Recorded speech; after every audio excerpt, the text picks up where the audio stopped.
Hello everyone, स्वागत है आप सभी का क्विक साइंस क्लासेस पर। कैसे हैं आप सभी?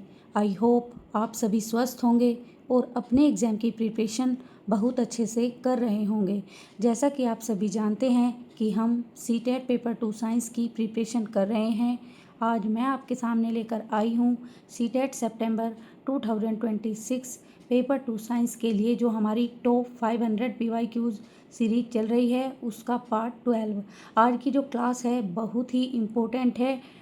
वीडियो को एंड तक ज़रूर देखना और ज़्यादा से ज़्यादा अपने दोस्तों को शेयर करना जो सीटेट पेपर 2 साइंस की प्रिपरेशन कर रहे हैं। लाइक ज़रूर कर देना। तो चलिए फटाफट बिना टाइम वेस्ट किए शुरू करते हैं आज का अपना पहला सवाल। Question number 1, you are given 2 bags, one with a wide strap and other with a narrow strap for carrying a given number of books, which bag would you prefer to use? देखो इन्होंने क्या बात कही है कि 2 bag दिए गए हैं, एक चौड़ी पट्टी वाला और एक संकरी पट्टी वाला। पुस्तकों की एक निश्चित संख्या ले जाने के लिए आप किस बैग का उपयोग करना पसंद करोगे? ठीक है, तो देखो दोनों बैग में बुक्स की सेम क्वांटिटी है, यानी दोनों का वेट और डाउनवर्ड फोर्स सेम है। अब हमें डिसाइड करना है कि कैरिंग बैग के लिए कौन सा बैग कंफर्टेबल होगा। देखो इस क्वेश्चन में हमें क्या फॉर्मूला लगाना है? प्रेशर का फॉर्मूला याद करो, फोर्स अपॉन एरिया। ठीक है, देखो जो वाइड स्ट्रैप होती है ना उसका कॉन्ट्रैक्ट एरिया ज़्यादा होता है, फोर्स सेम है लेकिन एरिया इंक्रीज हो गया तो प्रेशर डिक्रीज हो जाएगा। इसीलिए वाइड स्ट्रैप वाला बैग शोल्डर पर कम प्रेशर डालेगा और कंपैरेटिवली कंफर्टेबल होगा। ठीक है, option A, the bag with narrow strap as force is spread over a large area.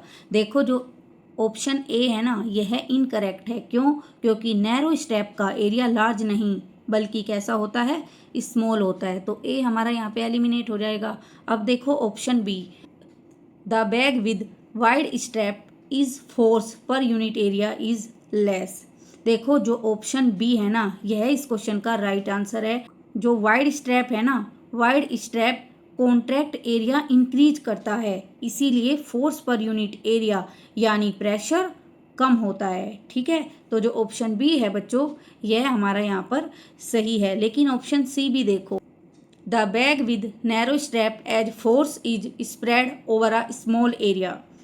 देखो स्टेटमेंट में फोर्स स्मॉल एरिया पर स्प्रेड होने की बात सही है, लेकिन इसी वजह से प्रेशर ज़्यादा होगा, कैरिंग के लिए ये प्रेफर नहीं है, तो सी भी एलिमिनेट हो जाएगा। अब देखो D, the bag with wide strap as force per unit area is more. ये भी इनकरेक्ट है। क्यों? वाइड स्ट्रैप में force per unit area less होता है। ठीक है, तो जो ऑप्शन बी है बच्चों वह हमारा इस क्वेश्चन का राइट आंसर है। देखो सीटेट में इसी तरीके से क्वेश्चन आते हैं, फैक्चुअल बेस्ड क्वेश्चन बिल्कुल भी नहीं आते। ठीक है, इसका मतलब लेकिन ये नहीं है कि फैक्चुअल बेस्ड क्वेश्चन की हम प्रैक्टिस ना करें, उनकी भी प्रैक्टिस करो। उनको अच्छे से करोगे तभी ये वाले कॉन्सेप्चुअल बेस्ड क्वेश्चन आप कर पाओगे। देखो एरिया ज़्यादा होगा तो प्रेशर कम लगेगा, इसीलिए वाइड स्ट्रैप लेस प्रेशर और मोर कंफर्टेबल होगा। तो ऑप्शन बी बच्चों हमारा यहाँ पे राइट आंसर हो जाएगा। Question number 2, when we place ice in water it floats, but if we place a piece of solid wax in a container of liquid wax, it does not float. This observation is best explained by which of the following statements? देखो बच्चों यहाँ पर एक density based question है ये। ठीक है, बहुत ही इंटरेस्टिंग क्वेश्चन है, डेंसिटी के ऊपर बेस्ड है। क्वेश्चन में क्या कहा गया है कि आइस को वाटर में प्लेस करने पर आइस फ्लोट करती है, लेकिन जब सॉलिड वैक्स को लिक्विड वैक्स में डालते हैं तो वह फ्लोट नहीं करता। हमें आइडेंटिफाई करना है कि इस ऑब्जर्वेशन को कौन सा स्टेटमेंट बेस्ट एक्सप्लेन करता है। जो आइस है, आइस की डेंसिटी कितनी होती है? 0.92 ग्राम पर क्यूबिक सेंटीमीटर। ठीक है बच्चों, जबकि वाटर की डेंसिटी कितनी होती है, 1 ग्राम पर क्यूबिक सेंटीमीटर होती है। यानी density of ice is less then the density of water. जब किसी ऑब्जेक्ट की डेंसिटी लिक्विड से कम होती है तो ऑब्जेक्ट क्या करेगा बच्चों, फ्लोट करेगा। याद रखो, बहुत ही इंपॉर्टेंट क्वेश्चन है ये। इस कॉन्सेप्ट से हर साल क्वेश्चन पूछे गए हैं सीटेट में। एक बार और मैं आपको बता रही हूँ, देखो जो आइस की डेंसिटी है ना बच्चों, वो वाटर की डेंसिटी से कम है। देखो जो आइस की डेंसिटी होती है वह होती है 0.92 ग्राम पर क्यूबिक सेंटीमीटर, ठीक है। और वाटर की डेंसिटी होती है 1 ग्राम पर क्यूबिक सेंटीमीटर। तो डेंसिटी किसकी ज़्यादा हुई बच्चों, वाटर की ज़्यादा हुई। किससे, डेंसिटी ऑफ आइस से।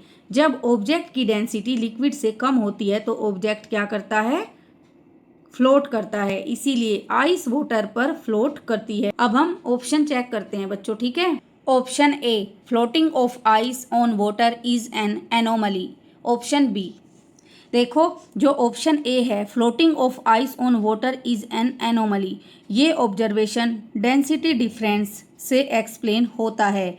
इसे सिर्फ एनोमली कहना बेस्ट एक्सप्लेनेशन नहीं है, ठीक है। तो ए हमारा क्या हो जाएगा, रॉन्ग। अब देखो बच्चों option B, sinking of solid wax is an anomaly. देखो सॉलिड वैक्स का लिक्विड वैक्स में बिहेवियर उसकी रिलेटिव डेंसिटी पर डिपेंड करता है, ठीक है। तो जो ऑप्शन बी है यह भी हमारा रॉन्ग हो जाएगा। अब देखो बच्चों option C, density of ice is less than that of water. देखो जो ऑप्शन सी है ना, इसी वजह से आइस वाटर पर फ्लोट करती है, क्योंकि density of ice is less then the density of water. तो ऑप्शन सी जो है बच्चों वह बिल्कुल सही है। अब देखो D, density of solid wax is less than that of liquid wax, यह भी इनकरेक्ट है। इस केस में सॉलिड वैक्स लिक्विड वैक्स से डेंसर होता है, इसीलिए सिंक करता है, ठीक है। ऑप्शन जो है हमारा सी इस क्वेश्चन का राइट आंसर है। देखो आप इसको याद करने की एक ट्रिक है, इस तरीके से करो। ऑब्जेक्ट की अगर डेंसिटी कम है लिक्विड डेंसिटी से तो ऑब्जेक्ट क्या करेगा बच्चों, फ्लोट करेगा, ठीक है। ओ डी अगर लेस देन है एल डी से, लिक्विड डेंसिटी से, तो ऑब्जेक्ट क्या करेगा, फ्लोट करेगा, ठीक है। और अगर O D object density greater than liquid density तो क्या करेगा, ऑब्जेक्ट सिंक करेगा। Question number 3, which of the following statement are true about air pressure. चलिए अब देखो इस क्वेश्चन को, एयर प्रेशर से रिलेटेड कॉन्सेप्चुअल क्वेश्चन है बच्चों ये, ठीक है। इसमें स्टेटमेंट दिए हुए हैं, इन्होंने 4 स्टेटमेंट है और हमें बताना है इस क्वेश्चन के कौन कौन से स्टेटमेंट सही है, ठीक है। जो स्टेटमेंट ए है बच्चों, देखो air around us exerts very less pressure on us. देखो ये स्टेटमेंट बच्चों बिल्कुल फॉल्स है।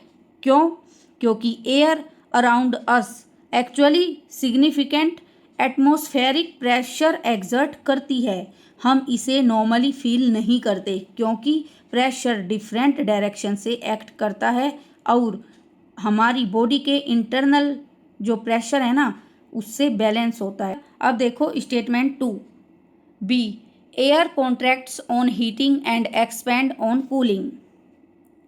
ये भी बच्चों फॉल्स है। क्यों फॉल्स है, एयर हीटिंग पर एक्सपेंड करती है और कूलिंग पर कॉन्ट्रैक्ट करती है। इन्होंने क्या दे दिया, बिल्कुल उल्टा बता दिया इसमें, तो बी भी हमारा फॉल्स हो गया। ऑप्शन सी देखो, सी क्या कह रहा है, warm air rises up and cooler air tends to sink towards the earth surface. यह बिल्कुल सही है, ट्रू है। वार्म एयर हीट होने पर एक्सपेंड होती है और डेंसिटी डिक्रीज हो जाती है, इसीलिए वार्म एयर कंपैरेटिवली लाइटर होकर राइज करती है, ठीक है ना। कूलर एयर कंपैरेटिवली कैसी होती है, डेंसर होती है, इसीलिए वो डाउनवर्ड मूव कर सकती है। तो जो स्टेटमेंट सी है ना बच्चों, यह हमारा बिल्कुल सही है। अब देखो D, as warm air rises air pressure at that place is increased. देखो यह भी फॉल्स है। क्यों? क्योंकि जब वार्म एयर राइज करती है तो प्रेशर के पास एयर की क्वांटिटी डिक्रीज हो सकती है, इसीलिए वहाँ एटमॉस्फेरिक प्रेशर जो है वह जनरली कैसा होता है? डिक्रीज होता है, इंक्रीज नहीं होता है। तो ये भी रॉन्ग हो गया। हमारा इस क्वेश्चन का राइट आंसर क्या हुआ? Statement C is true. तो ऑप्शन बी हमारा यहाँ पे बच्चों राइट आंसर हो जाएगा। देखो जो वार्म एयर होती है ना वह एक्सपेंड करती है, जिससे डेंसिटी डिक्रीज होती है और वो ऊपर की तरफ राइज होती है। कूल एयर जो होती है वह डेंसर होती है, ठीक है, टेंड्स टू सिंक। इसीलिए याद रखो warm air rising is associated with lower pressure near the surface, not higher pressure. Question number 4. The volume of a small ball is calculated to be 25 cubic centimeter and its weight 30 gram in air. Will this ball float or sink in water? Question number 4. देखो इस question को ना बहुत carefully हम समझते हैं, क्योंकि यहाँ एक इम्पोर्टेंट कॉन्सेप्ट पूछा गया है। क्वेश्चन में ये पूछा गया है कि स्मॉल बॉल का वॉल्यूम ये है और एयर में उसका जो मास है वह इतना है, 30 ग्राम है, ठीक है। और हमें बताना है कि वाटर में ये बॉल फ्लोट करेगी या सिंक करेगी। देखो सबसे पहले हम बॉल की डेंसिटी जो है ना वो कैलकुलेट करते हैं। डेंसिटी का फॉर्मूला क्या होता है बच्चों? डेंसिटी का फॉर्मूला होता है मास डिवाइडेड बाय वॉल्यूम, ठीक है। क्या होता है? Mass divided by volume. तो यहाँ डेंसिटी कैलकुलेट करो अब, मास डिवाइडेड बाय वॉल्यूम, ठीक है। क्या आई हमारी डेंसिटी इसकी? कैलकुलेट करने के बाद आई 1.2 ग्राम पर क्यूबिक सेंटीमीटर। अब हमें इस डेंसिटी को वाटर की डेंसिटी से कंपेयर करना है।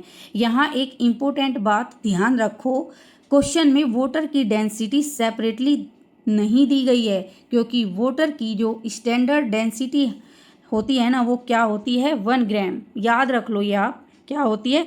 1 gram per cubic metre, cubic centimetre. Ball की कितनी हो गई? 1.2 ग्राम पर क्यूबिक सेंटीमीटर, और वाटर की कितनी है? 1 gram per cubic centimetre. Ball की डेंसिटी वाटर से ज़्यादा है, तो रूल क्या है? मैंने आपको अभी क्या बताया था?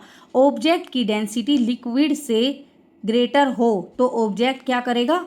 सिंक करेगा। इसीलिए जो बॉल है वह वाटर में डूबेगी। तो देखो ऑप्शन चेक करो फटाफट। ऑप्शन ए क्या कह रहा है? सिंक करेगी। बिल्कुल सही बात है, सिंक करेगी, क्योंकि बॉल की डेंसिटी वाटर से ज़्यादा है। ऑप्शन बी इनकरेक्ट है, क्योंकि इसमें पार्शियली सिंक कहा गया है। सी फ्लोट, ये भी गलत है, क्योंकि बॉल की डेंसिटी वाटर से ज़्यादा है। और डी कांट बी प्रिडिक्टेड, ये भी इनकरेक्ट है। जब मास और वॉल्यूम दिए गए हैं तो डेंसिटी क्यों नहीं कैलकुलेट कर सकते हम? बिल्कुल कर सकते हैं। तो हमारा इस क्वेश्चन का राइट आंसर क्या बना बच्चों? ऑप्शन ए हमारा यहाँ पर राइट है।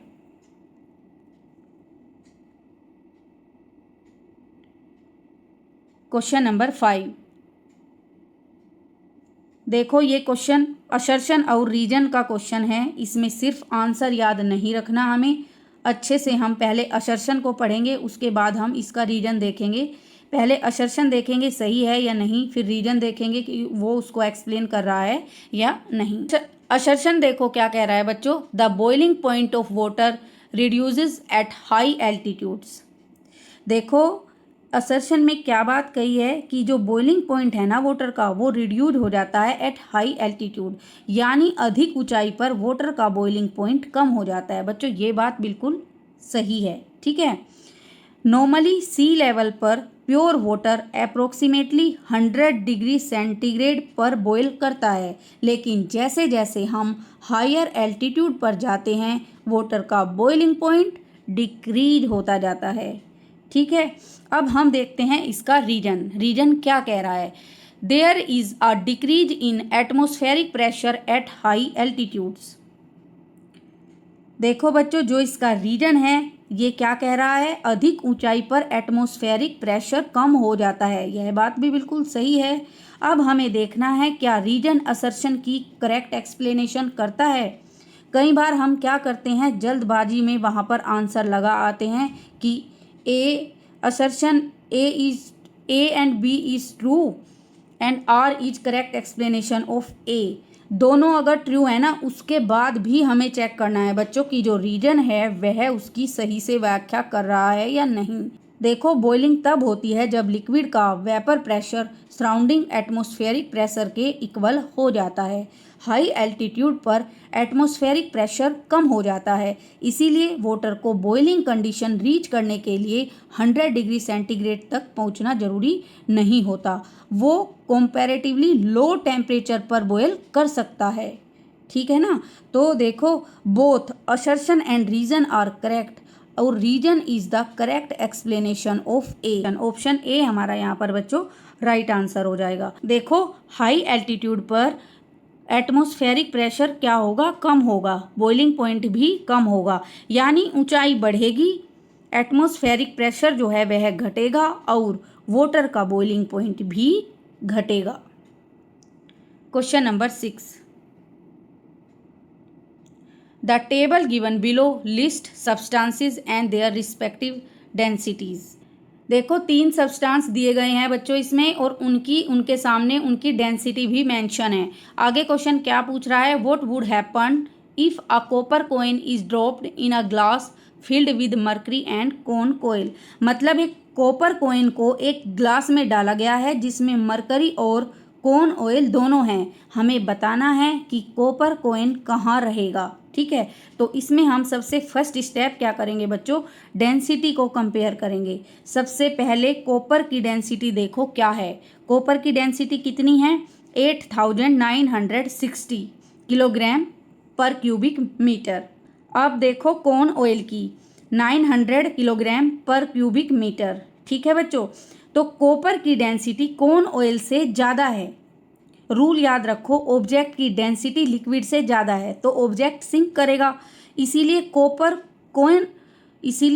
कॉइन कॉन ऑयल में सिंक करेगा। अब मरकरी से कंपेयर करते हैं। मरकरी की डेंसिटी क्या है, 13,550 किलोग्राम पर क्यूबिक मीटर। ठीक है, और कॉपर की 8,960।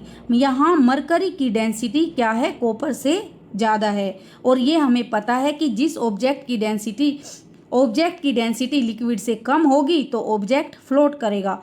तो कॉपर कॉइन जो होगा ना वह मरकरी में तो क्या करेगा, फ्लोट करेगा। लेकिन यहाँ एक इम्पोर्टेंट पॉइंट है बच्चों, ग्लास में कॉन ऑयल मरकरी के ऊपर रहेगा। क्यों, क्योंकि कॉन ऑयल की डेंसिटी मरकरी से बहुत कम है। कॉपर कॉइन कॉन ऑयल को क्रॉस करके मरकरी में चला जाएगा और मरकरी में फ्लोट करेगा, इसीलिए कॉइन ग्लास के बॉटम पर नहीं जाएगा।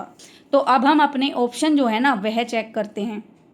देखो ऑप्शन ए क्या कह रहा है, sink at the bottom of glass, ये इनकरेक्ट है। देखो क्यों, क्योंकि कॉपर की डेंसिटी मरकरी से कम है, इसीलिए मरकरी में सिंक नहीं करेगा। तो ये रॉन्ग हो गया बच्चों हमारा option A.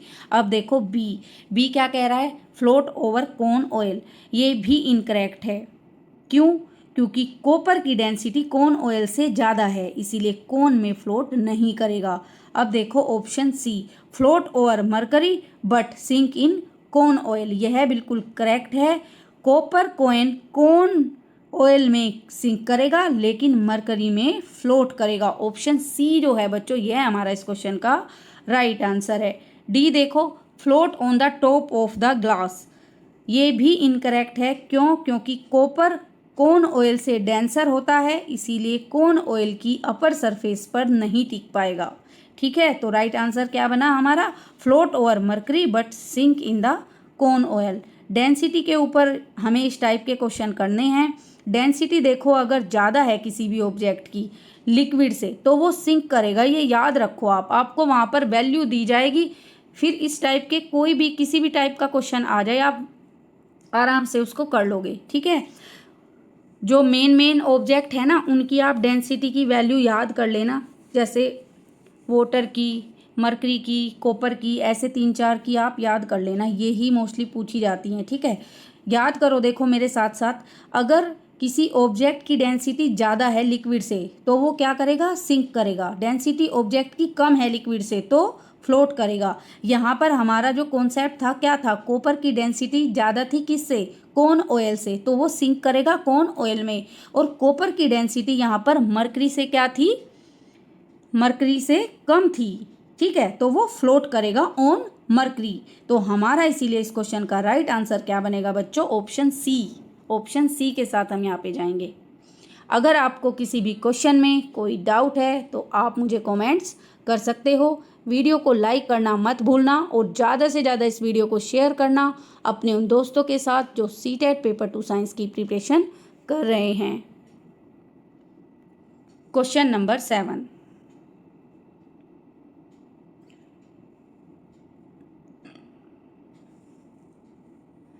which of the following scientific concepts can be illustrated through the activity given below? A plastic bottle is filled with water and its mouth is closed with a cap. A hole is made in the bottle using a pin. It is observed that water does not come out of the hole. Option A, buoyant force. Option B, density. Option C, pressure. Option D, gravity.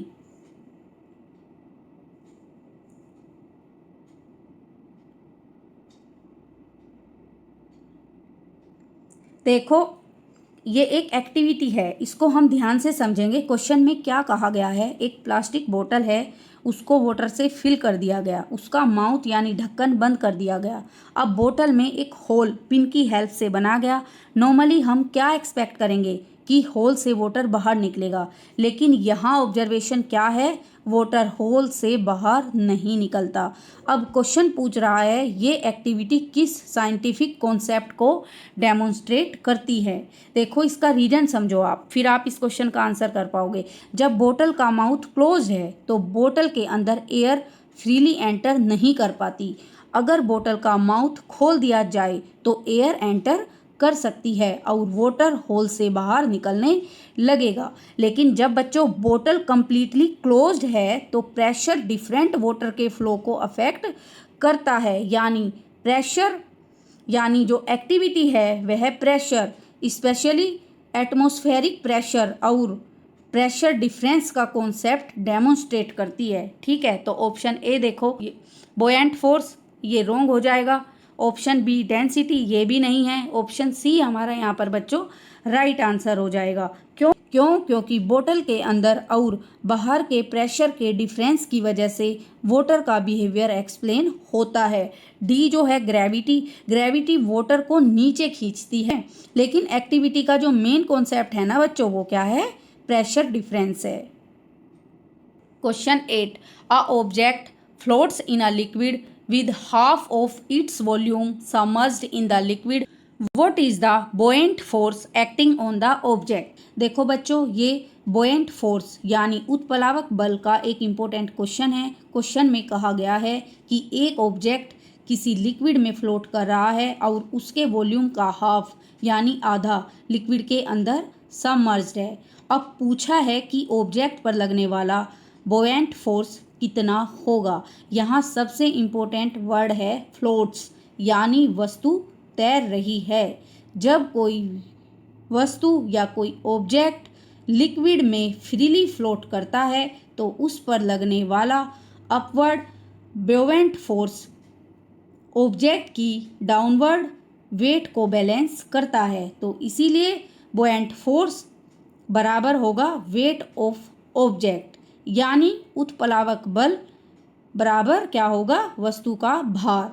अब ध्यान देखो question में object का half volume submerged है, इसका मतलब ये नहीं है कि बुओयेंट फोर्स हाफ हो जाएगा। फ्लोटिंग कंडीशन में बुओयेंट फोर्स ऑब्जेक्ट की टोटल वेट के इक्वल होता है।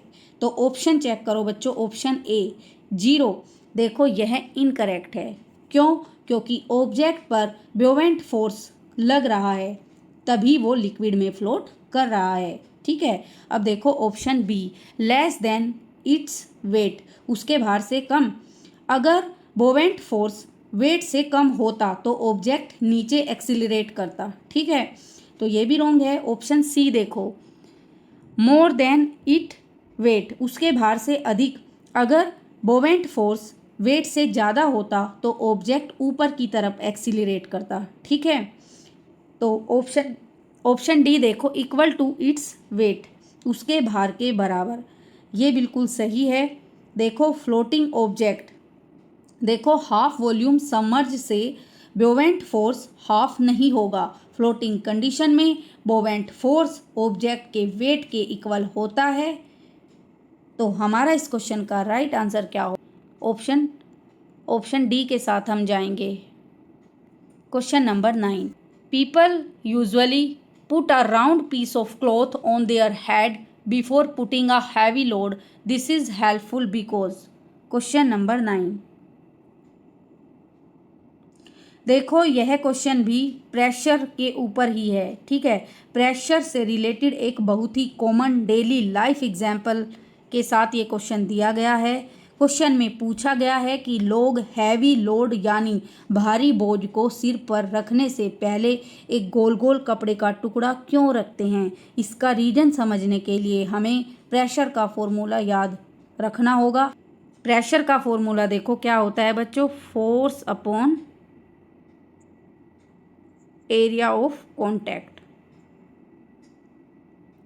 यानी प्रेशर फोर्स के डायरेक्टली प्रोपोर्शनल और कॉन्टैक्ट एरिया के इन्वर्सली प्रोपोर्शनल होता है। अब जब हम सिर पर गोल कपड़े का टुकड़ा रखते हैं तो लोड और हेड के नीचे कॉन्टैक्ट एरिया इंक्रीज हो जाता है। ठीक है, फोर्स डिवाइडेड बाय एरिया, जब एरिया इंक्रीज होगा और फोर्स सेम रहेगा तो प्रेशर क्या हो जाएगा बच्चों, डिक्रीज हो जाएगा। इसी वजह से हैवी लोड का प्रेशर सिर पर कम महसूस होगा और लोड रखना कंपैरेटिवली कंफर्टेबल हो जाता है। ठीक है, ये कॉन्सेप्ट आप सभी के क्लियर हो गया।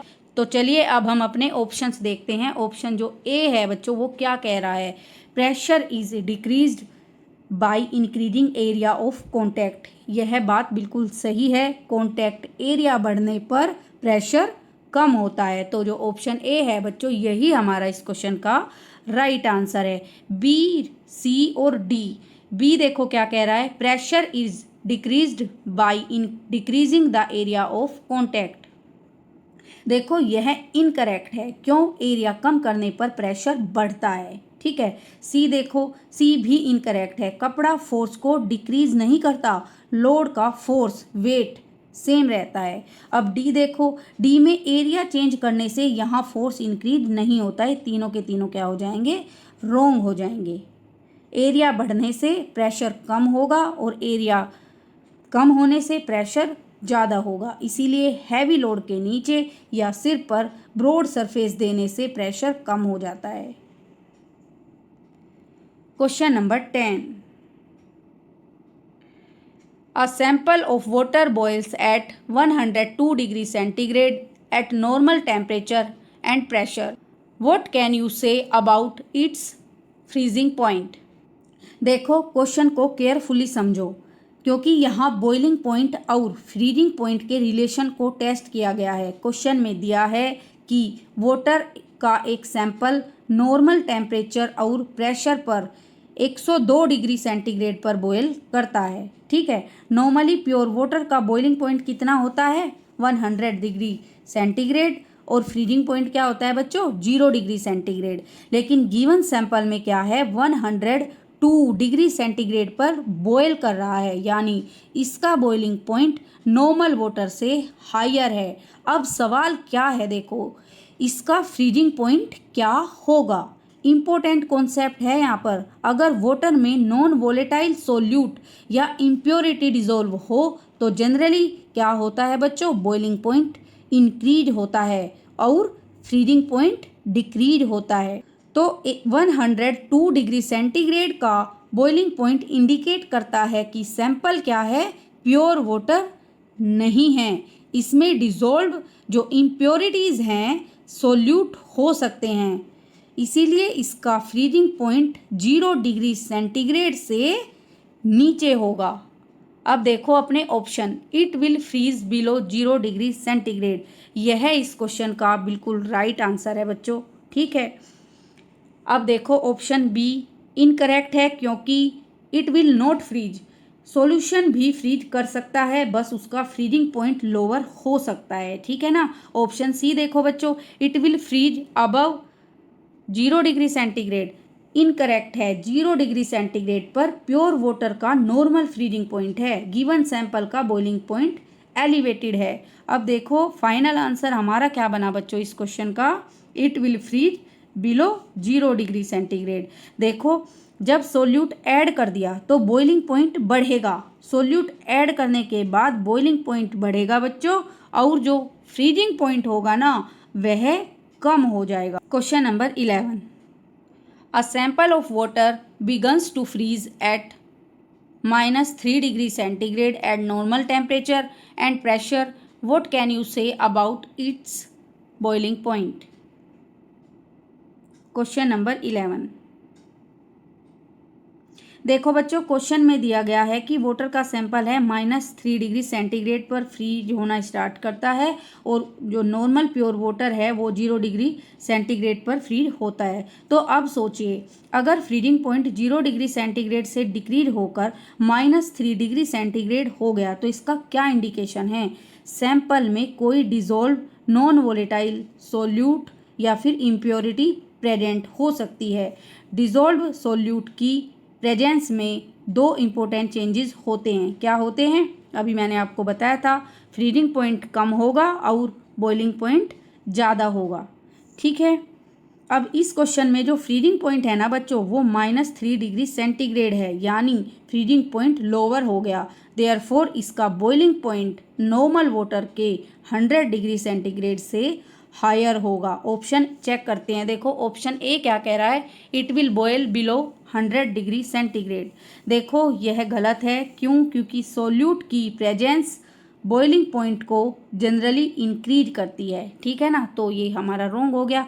अब देखो option B, it will boil above 100 degree centigrade, यह बिल्कुल सही है। ऑप्शन जो बी है वह इस क्वेश्चन का राइट आंसर है। सी देखो, it will boil at exactly 100 degree centigrade. देखो 100 डिग्री सेंटीग्रेड प्योर वाटर का नॉर्मल बॉइलिंग पॉइंट है। It will not boil, option D incorrect, sample जो है वह बॉयल करेगा, बस बॉइलिंग पॉइंट 100 डिग्री सेंटीग्रेड से हायर होगा। तो हमारा फाइनल आंसर क्या है, it will boil above 100 degree centigrade. यहाँ पर आपको एक ट्रिक याद रखनी है, अगर सोल्यूट प्रेजेंट है वाटर के अंदर तो फ्रीजिंग पॉइंट होगा कम और बॉइलिंग पॉइंट बढ़ जाएगा। Question number 12, a lemon when dropped into a large glass container containing ordinary tap water is found to sink to its bottom. Which of the following actions can be helpful in making his lemon float? Question देखो बच्चों क्या कह रहा है, question में दिया गया है कि एक लेमन को ऑर्डिनरी टैप वाटर से भरे ग्लास कंटेनर में डाला गया, लेमन बोतल पर सिंक कर गया, अब हमें लेमन को फ्लोट करवाना है। ठीक है, देखते हैं ऑप्शन क्या हेल्पफुल होगा। ठीक है, देखो ऑब्जेक्ट की डेंसिटी लिक्विड से ज़्यादा है तो ऑब्जेक्ट सिंक करेगा, मैंने आपको बताई थी ये बात, कई बार मैं आपको बता चुकी हूँ। और अगर ऑब्जेक्ट की डेंसिटी लिक्विड से कम होगी तो ऑब्जेक्ट क्या करेगा, फ्लोट करेगा।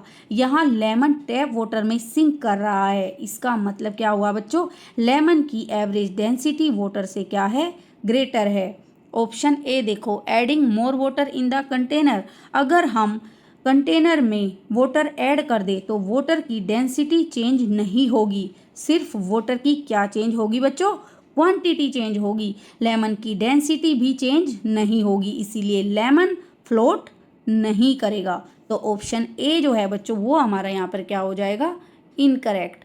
अब देखो option B, adding salt to water, अगर हम वाटर में सोल्ट डिजोल्व करते हैं तो वाटर की डेंसिटी इंक्रीज हो जाती है, जब सोल्ट की सफिशिएंट क्वांटिटी डिजोल्व हो जाए तो वाटर की डेंसिटी लेमन की डेंसिटी से ग्रेटर हो सकती है, तब ब्योवेंट फोर्स इंक्रीज होगा और लेमन फ्लोट कर सकता है। तो जो ऑप्शन बी है बच्चों, यह इस क्वेश्चन का राइट आंसर है।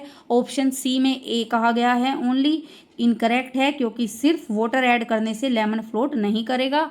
और जो डी है, डी में ए एंड बी, यह भी इनकरेक्ट है क्योंकि ए हेल्पफुल नहीं है। तो हमारा बी ही इस क्वेश्चन का राइट आंसर है।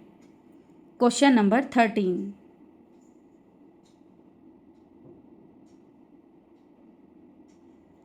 a solid rectangular block of iron is kept over the top of a table with its different faces touching the table. In different cases, the solid block exerts. देखो बच्चों, इस question में solid rectangular iron block दिया गया है। इस block को table पर उसकी डिफरेंट फेसिस के थ्रू रखा जाता है। अब क्वेश्चन क्या पूछ रहा है कि डिफरेंट केसेस में ब्लॉक टेबल पर कितना फोर्स और प्रेशर एक्सर्ट करेगा। ठीक है ना। अब फोर्स की बात करते हैं। ब्लॉक हर केस में सेम आयरन ब्लॉक है, उसका वेट सेम है, इसीलिए टेबल पर ब्लॉक जो डाउनवर्ड फोर्स लगाएगा वो उसके वेट के इक्वल रहेगा। ठीक है ना। फोर्स सेम रहेगा, लेकिन अब कॉन्टैक्ट एरिया देखिए। जब ब्लॉक की लार्ज फेस टेबल के कांटेक्ट में होगी, कांटेक्ट एरिया ज़्यादा होगा। ठीक है ना बच्चों। और एरिया ज़्यादा होगा तो प्रेशर कम होगा। अब जब ब्लॉक की स्मॉल फेस टेबल के कांटेक्ट में होगी तो कांटेक्ट एरिया क्या हो जाएगा बच्चों, कम होगा। एरिया कम होगा तो प्रेशर ज़्यादा लगेगा, इसीलिए डिफरेंट फेसिस पर रखने से फोर्स रहेगा सेम। ठीक है ना। फोर्स क्या रहेगा, सेम रहेगा, लेकिन प्रेशर डिफरेंट होगा। तो अब अपने ऑप्शन चेक करते हैं हम। ऑप्शन ए देखो क्या कह रहा है, सेम फोर्स सेम प्रेशर। बिल्कुल गलत। फोर्स सेम है, लेकिन कॉन्टैक्ट एरिया चेंज होने के कारण प्रेशर चेंज होता है बच्चों। ए हमारा गलत हो गया। बी देखो, same force but different pressure, यह इस क्वेश्चन का राइट आंसर है बच्चों। सी और डी दोनों एलिमिनेट हो जाएंगे। क्यों? क्योंकि इनमें डिफरेंट फोर्स की बात कही गई है।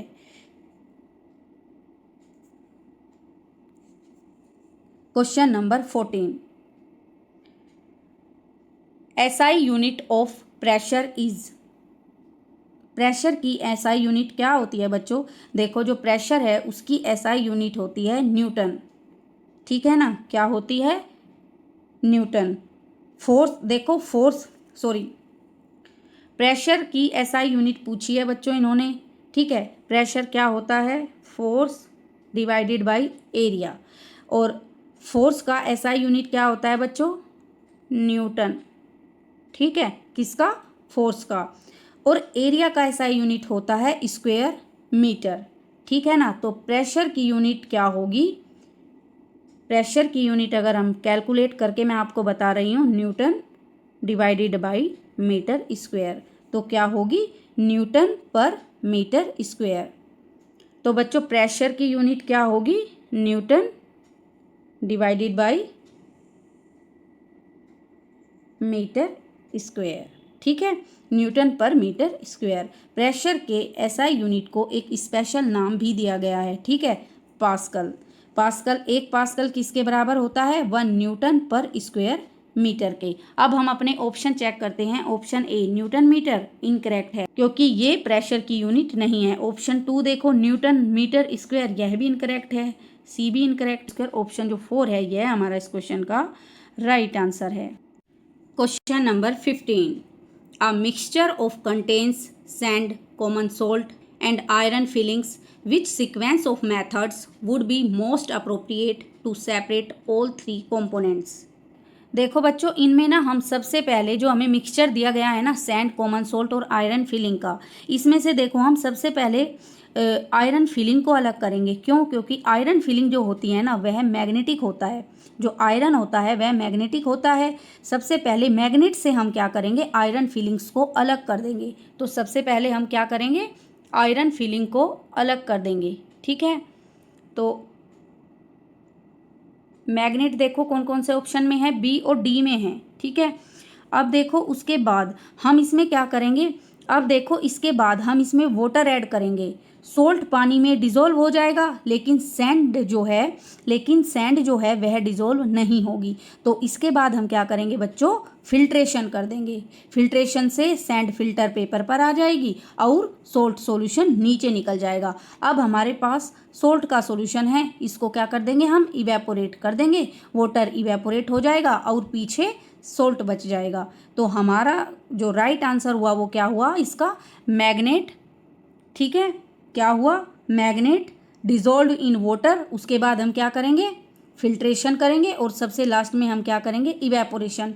तीनों कंपोनेंट्स को सही क्रम में अलग किया जा सकता है। सबसे पहले मैग्नेट से वाटर फिलिंग को सबसे पहले मैग्नेट से आयरन फिलिंग को अलग करेंगे, फिर उसमें वाटर ऐड कर देंगे। सोल्ट पानी में डिज़ोल्व हो जाएगा, लेकिन सैंड डिज़ोल्व नहीं होएगी। उसके बाद फिल्ट्रेशन करेंगे। फिल्ट्रेशन से जो सैंड है वो पेपर पर रह जाएगी और सोल्ट सॉल्यूशन नीचे निकल जाएगा। अब हमारे पास क्या बचा बच्चों, सोल्ट का सॉल्यूशन। इसको हम इवेपोरेट करेंगे, वाटर इवेपोरेट हो जाएगा और सोल्ट बच जाएगा। तो हमारा सीक्वेंस क्या बना इस क्वेश्चन का, ऑप्शन जो बी है, magnet dissolve in water, filtration और इवेपोरेशन, यह इस क्वेश्चन का राइट आंसर है बच्चों।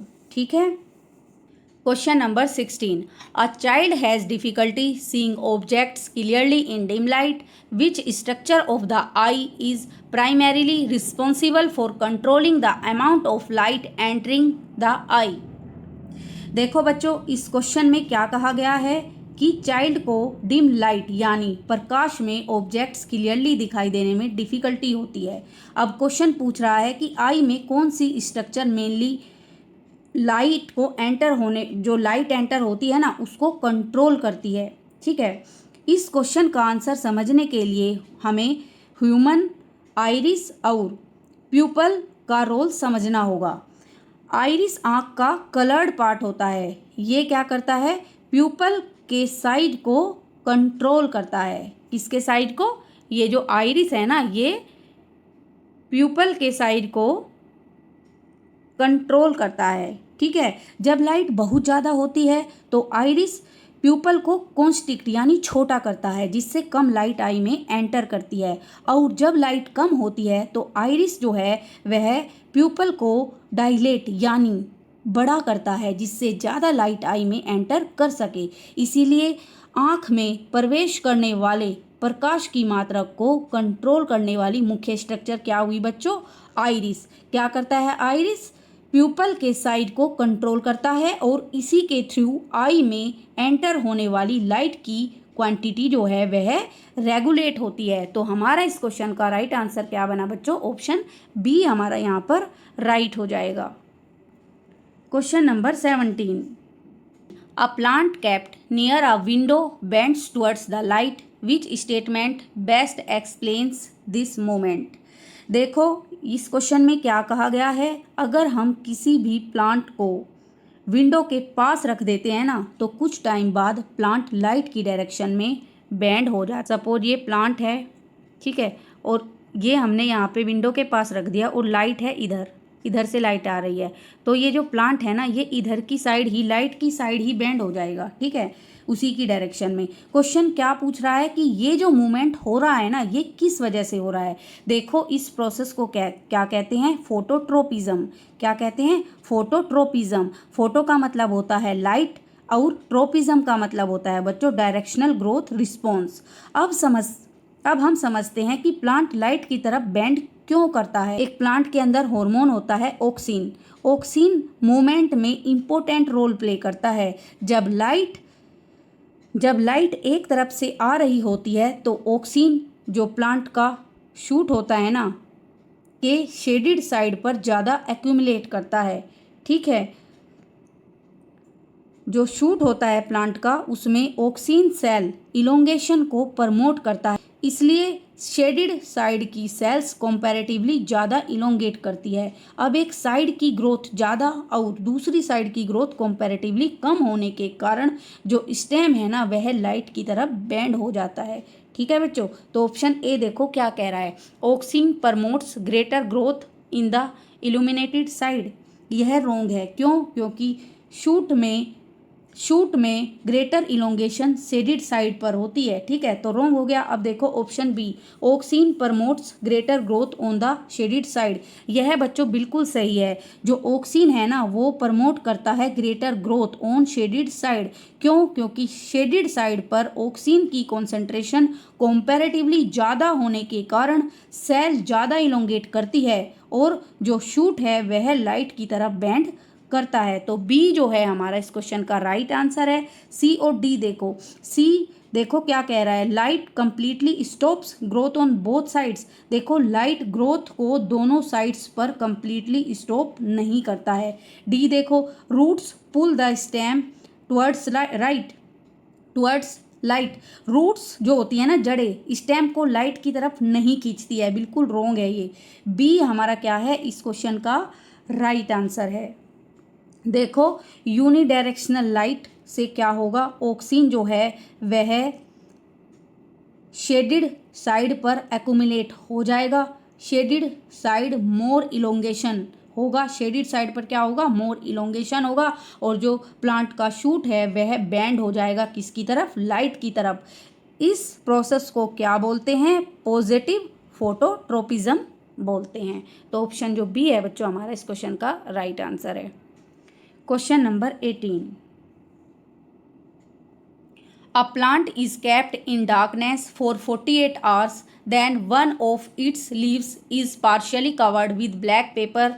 The plant is exposed to sunlight and the leaf is tested with iodine. Which observation is expected?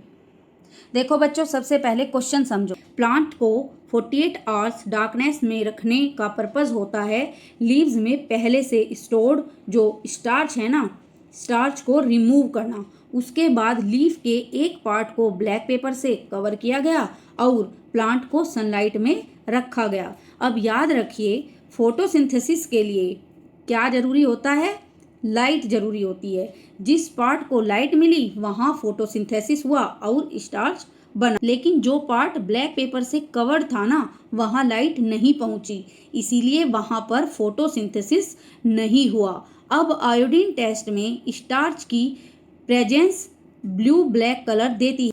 देखो आयोडीन टेस्ट में ना स्टार्च की प्रेजेंस में क्या होता है, ब्लू ब्लैक कलर देती है आयोडीन, ठीक है। तो जो एक्सपोज पार्ट होगा ना जो वो ही ब्लू ब्लैक कलर देगा। तो हमारा इस क्वेश्चन का राइट आंसर देखो बच्चों क्या बनेगा, ऑप्शन ए देखो, only the covered part turn blue black. No ये रॉन्ग है, हमारा क्या आया था answer, only the exposed part turns blue black. Option B हमारा यहाँ पर बच्चों सही हो जाएगा। ऑप्शन सी देखो, the entire leaf turns blue black. No ये रॉन्ग है। डी देखो, neither part turns blue black, यह भी रॉन्ग है। क्वेश्चन नंबर 19 देखो, a person has blockage in blood vessel carrying oxygenated blood from the lungs to heart. Which blood vessel is most likely affected? Question number 19 देखो बच्चों जो एक question है यह सर्कुलेटरी सिस्टम से रिलेटेड है। क्वेश्चन में क्या पूछा गया है स्पेसिफिकली कि लंग्स से हार्ट तक ऑक्सीजनेटेड ब्लड कौन सी वेसल्स लेकर आती है। तो यहाँ एक इम्पोर्टेंट एक्सेप्शन याद रखो बच्चों, जो पल्मोनरी आर्टरीज होती है ना, पल्मोनरी जो आर्टरी होती है वह हार्ट से लंग्स तक डीऑक्सीजनेटेड ब्लड लेकर जाती है और पल्मोनरी वेन लंग्स से हार्ट तक ऑक्सीजनेटेड ब्लड लेकर आती है।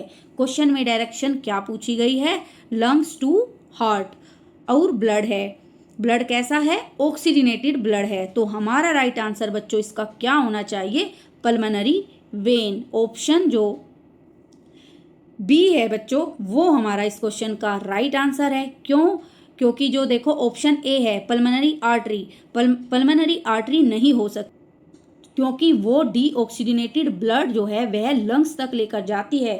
कई बार यहाँ से बहुत ही ज़्यादा कन्फ्यूजन क्रिएट करके ना इस चैप्टर से ना बच्चों ब्लड सर्कुलेटरी सिस्टम से कई बार क्वेश्चन पूछा गया है। आपको डिफरेंट तरीके से क्वेश्चन पूछ लिया जाएगा। और जो ध्यान रखना कि जो ये दोनों जरूर याद रखो आप इसमें, पल्मोनरी आर्टरी और पल्मोनरी वेन। जो पल्मोनरी आर्टरी है वह क्या करती है, डीऑक्सीजनेटेड ब्लड लंग्स तक ले जाती है, ठीक है। और जो पल्मोनरी वेन है वह क्या करती है, लंग्स से हार्ट तक कौन सा ब्लड लेके जाती है, ऑक्सीजनेटेड। क्वेश्चन में यही पूछा गया है और यही हमारा इस क्वेश्चन का राइट आंसर है, option B pulmonary vein. Option C देखो बच्चों, एओर्टा। जो एओर्टा होती है यह हार्ट से बॉडी के डिफरेंट पार्ट्स तक ऑक्सीजनेटेड ब्लड लेकर जाती है, तो यह भी हमारा आंसर नहीं है। अब डी देखो, वेना कावा। वेना कावा क्या करती है, बॉडी से डीऑक्सीजनेटेड ब्लड हार्ट तक लाती है। तो हमारा राइट आंसर क्या बना बच्चों, पल्मोनरी वेन, ऑप्शन बी हमारा यहाँ पर राइट है। तो ये बच्चों आज का हमारा लास्ट क्वेश्चन था। कमेंट करके ज़रूर बताना आज की क्लास आपको कैसी लगी, और इस वीडियो को ज़्यादा से ज़्यादा अपने दोस्तों के साथ शेयर कर देना जो सीटेट पेपर 2 साइंस की प्रिपरेशन कर रहे हैं। और अगर आप चैनल पर नए हैं तो चैनल को सब्सक्राइब जरूर कर देना। तो चलिए कल फिर मिलते हैं न्यू पार्ट के साथ, तब तक के लिए bye, all the best everyone, thanks for watching.